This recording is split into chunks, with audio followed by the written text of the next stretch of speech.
Hello, and welcome to another edition of Ask the Professor, where we respond to your questions on everything from current events to political philosophy, economics, culture, all those things that concern us in our attempt to lead a good life together in a society.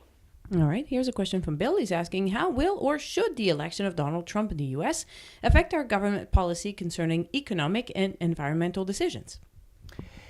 It's one of those situations where I think we can give serious consideration to the old maxim broadly applicable in life, when in danger or in doubt, run in circles, scream and shout.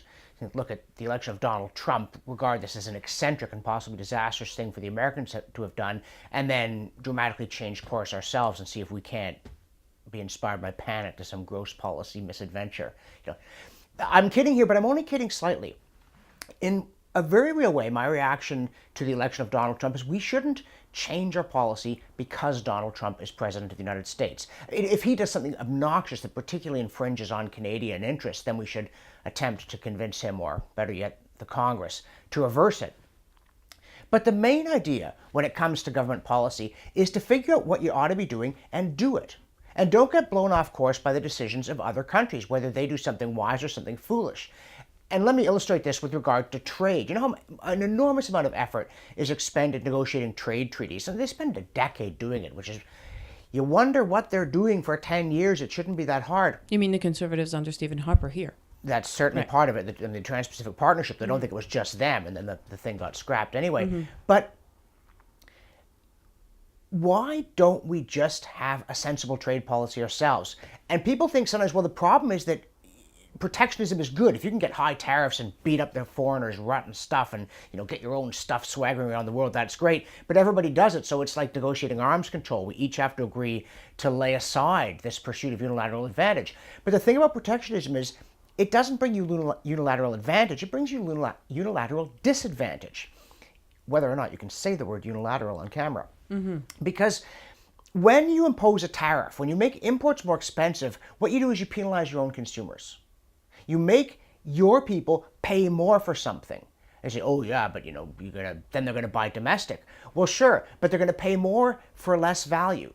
And because they buy less from foreigners, they give foreigners fewer Canadian dollars. That means foreigners buy less from us. So you see the industry that's protected and gets to sell more than it ought to be able to given price and quality, but you don't see the industry that's harmed, that sells less than it should given price and quality. So the simple trade policy is not to get involved in these long-drawn negotiations. And my point about them taking 10 years, that could only happen because people are talking about the wrong thing.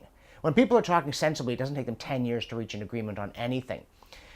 We just should have minimal tariffs, minimal non-tariff barriers. Again, we have these incredible agricultural protection measures whose goal is to make the poor pay more for milk and cheese and eggs.